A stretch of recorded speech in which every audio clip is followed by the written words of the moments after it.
Happy to welcome onto the Mattress Warehouse hotline Peter King, longtime NFL writer, works for NBC Sports, Peter King Podcast. He basically controls the world of NFL media. What's up, Peter? How are you? Hi, guys. How are you doing? Sorry I stiffed you there 20 minutes ago. My fault. It's all good. Okay. We just talked about the stock market for a segment. Are you following that at all? Are you jumping on? You trying to take one of these stocks to the moon, Peter? I just read about it this morning. I have no idea what it means, and then I turned over to see that I live in New York, so I turned over to see the Mets made a trade, and so I read about that, and that was kind of my morning reading the newspaper. So, no, I'm probably not going to dip my toe into anything, because I don't really understand how the whole thing works. All right. Well, what about the quarterback situation here in D.C., Peter?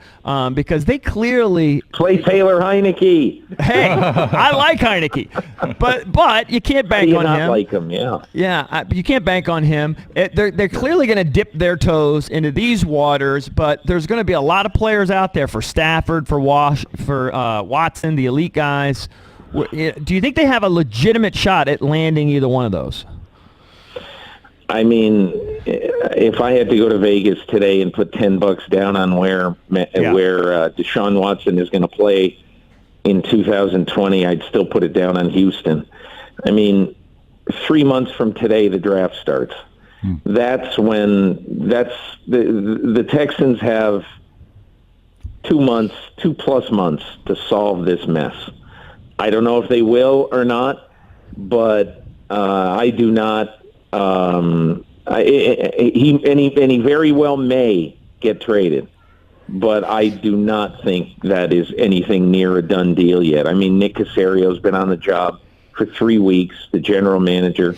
David Culley got hired 5 minutes ago, and so they will be tasked with saving the relationship with Deshaun Watson. Can they do it? I don't know. We'll see. But I think it's a little too early to say absolutely that they're going to trade him. Now, as far as Stafford goes, Stafford, I believe that there will be probably more than 5 teams that will offer at least a first-round pick for Stafford. Everybody is kind of handing him preliminarily now to Indianapolis, which is very, very logical.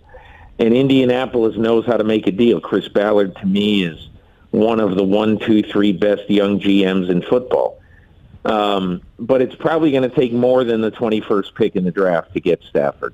And that's what Indianapolis has right now. It's the same thing with Washington. I think it'll take more than, one high draft choice to get him. Now, it's another thing if you look at other teams that are picking higher in the draft. Let's say Dallas, even though I don't think it'll be them. But, the teams that are picking higher, New England at 15, when push comes to shove, will that be enough?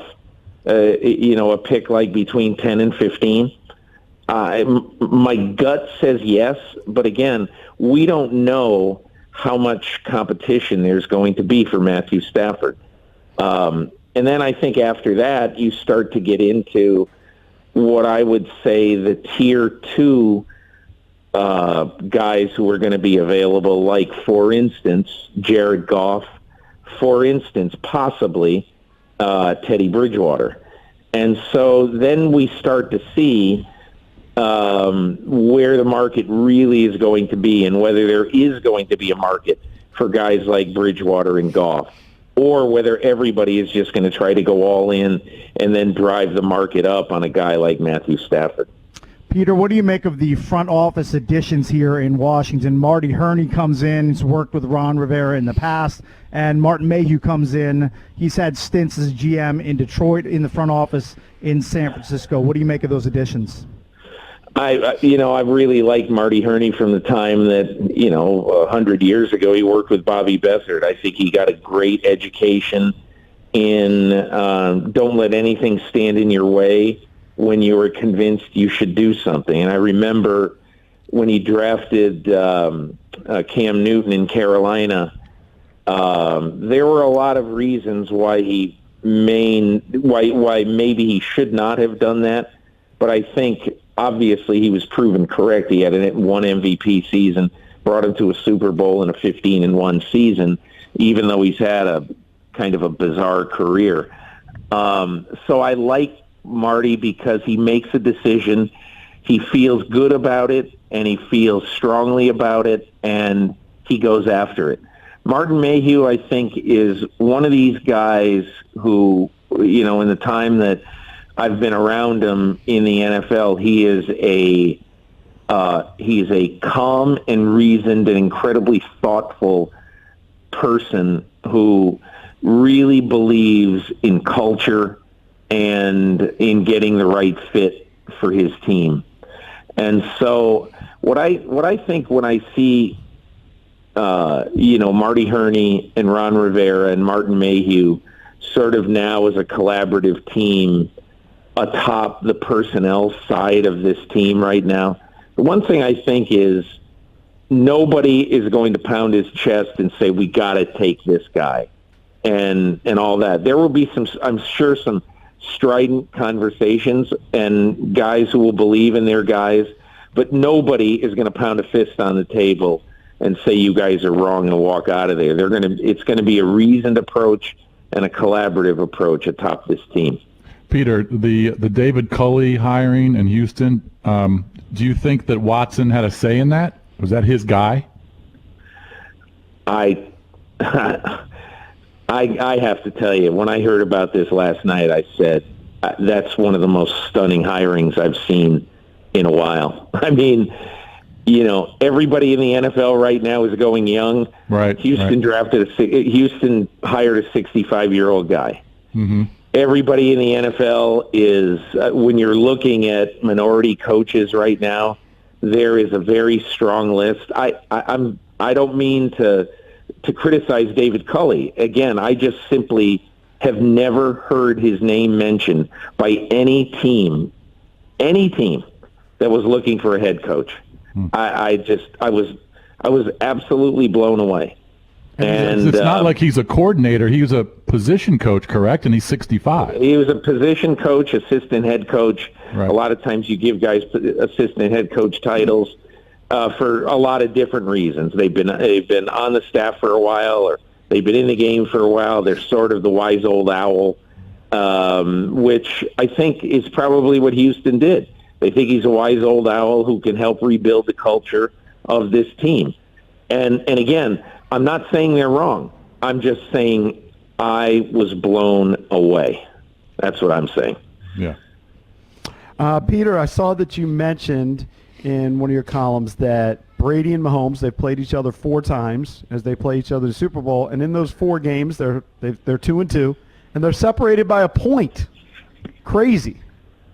It is crazy, and I think, I have to think back to the first Super Bowl I ever covered, which is in the 1984 season in Palo Alto, California. It was Joe Montana, the reigning greatest, versus the next greatest, which is Dan Marino. And we could probably have a debate of what was the best matchup of quarterbacks in Super Bowl history, but certainly Marino Montana would be in the very, very short list. And now Brady Mahomes enters that very, very short list. The 25-year-old wonderkind who's been already been MVP of the league and MVP of the Super Bowl, who's played in the AFC Championship game 3 straight years, played in the Super Bowl 2 straight years. And then obviously Brady, who, it boggles my mind that Michael Jordan played 15 years in the NBA and was in the finals 6 times. Gretzky played 20 years in the NHL, was in the finals 6 times. Tom Brady has played 19 years at quarterback in the NFL, and he's been in the Super Bowl 10 times. It just seems absurd. And I talked to him the other day after the game, and I'm not saying that he's not a bright guy. Obviously, he's an extremely bright guy. He simply can't put it into words. He doesn't know what to say. When I asked him about it, he said, I don't know. It's so hard to process. It's obviously ridiculous as we all look at it. But I do think the one really, really interesting thing in this matchup is normally you would say, hey, Kansas City, they've got this incredible array of weapons, and they've got this 25-year-old quarterback who, might be one of the, when he's done, he might be one of the best to ever play at any position. And they're going up against a 43-year-old guy with a team that really has just burst onto the scene. And you would say, well, clear edge Mahomes. I mean, especially other than the 7 pass, there was a 7-pass sequence in the second half the other day where Brady threw 3 picks, probably one of which was really totally his fault. And the other 2, you could probably divvy up the responsibility. But, I don't know. I think he made 2 or 3 remarkable throws in that game to help him win. So it isn't like you go into this game saying, man, Mahomes is really going to have to play lousy for the Bucs to win. I don't feel that way at all. And there's one other thing about the Bucs that is so interesting. So the last 2 weeks, they have, they really kind of embarrassed Drew Brees in his last game in the NFL. And then they beat Aaron Rodgers, even though Aaron Rodgers made some huge plays against them. When push came to shove, first and goal from the 8, second goal from the 8, third and goal from the 8, 3 consecutive times, Rodgers comes up incomplete. And that secondary right there, if you think about it, the Tampa secondary, the top 6 guys this year in terms of snaps played are all 24 or younger. It's amazing what the Bucs defense under Todd Bowles is doing right now. Even though they do give up, they do get gashed. And they did get gashed in a huge way by Kansas City when they played the first time this year. But I think this is a totally fascinating matchup. I'm really intrigued by it. By the way, I'm seeing on Twitter, and you know how Twitter is, Peter, some of the Washington football team fans are upset that you said play Taylor Heineke. Were you saying that in jest or literally? Of course I was. No, I wasn't. I know. People don't understand. It's frustrating. Yeah. No, but you know what? I tell you this. That was one of the cool moments of the 2020 season. It was awesome. Taylor Heineke going head-to-head with Brady and having a chance in the fourth quarter. I mean, how cool was that? And didn't you think when he's reaching for the pylon that he's thinking that, hey, look, I don't care if I ever play another snap. I am touching this ball to that pylon if it is the last thing I do on planet Earth. And he even got injured from it, but it was still a great moment for him. It was kind of cool. Oh, yeah. He came on this show, and he surprised himself. He said he watched it. He couldn't believe he jumped from the 4. Yeah, athletic play. Yeah.